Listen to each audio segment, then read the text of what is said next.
भारत विश्व स्वास्थ्य संगठन WHO के साथ मिलकर 17 से 19 नवंबर 2025 तक नई दिल्ली में ट्रेडिशनल मेडिसिन पर दूसरे WHO ग्लोबल समिट की सह मेजबानी करेगा। यह समिट ट्रेडिशनल मेडिसिन में नवाचार, साक्ष्य आधारित अभ्यास और भविष्य की रणनीति पर विचार विमर्श करने के लिए दुनिया भर के लीडर्स, निर्माता और विशेषज्ञों को एक साथ लाएगा। आयुष मंत्रालय ने 8 दिसंबर को एक क्रेटन रेजर कार्यक्रम आयोजित किया, जिसकी अध्यक्षता माननीय केंद्रीय आयुष मंत्री श्री प्रताप राव जावेद जी ने की। अपने भाषण में मंत्री जी ने ट्रेडिशनल मेडिसिन में भारत की बढ़ती भूमिका, वैज्ञानिक साख बढ़ाने में राष्ट्रीय अनुसंधान संस्थानों की मजबूत भूमिका पर जोर दिया। राष्ट्रीय राजधानी क्षेत्र में CCRS का केंद्रीय आयुर्वेदिक अनुसंधान संस्थान CRI, दिल्ली आयुर्वेदिक अनुसंधान और नैतिक उन्नति का एक अहम स्तंभ है।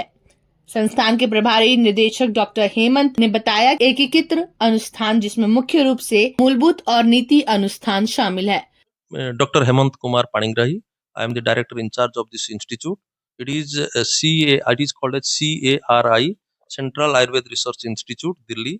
ये CCRS जो central council for research in Ayurvedic sciences उसका सिस्टर कंसर्न है, जो कि मिनिस्ट्री ऑफ आयुष के अंडर में government of India. Sir, WHO के साथ आप कोलैब करके एक भारत मंडपम में जो प्रोग्राम कर रहे हैं उसके बारे में।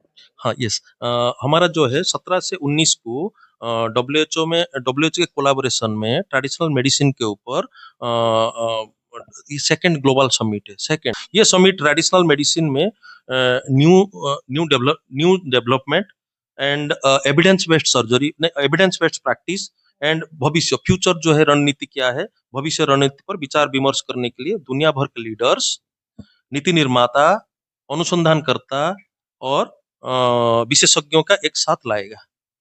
आने वाले WHO समिट में मंत्रियों की चर्चा, साइंटिफिक पैनल्स या वैज्ञानिक पैनल, प्रदर्शनियां, वैश्विक नॉलेज शेयरिंग सेशन होंगे, जिसका आउटपुट क्या देख रहे हैं कि इस सेशन के बाद अब क्या क्या चेंजेस आएंगे, क्योंकि you are also getting a golden opportunity to conduct this.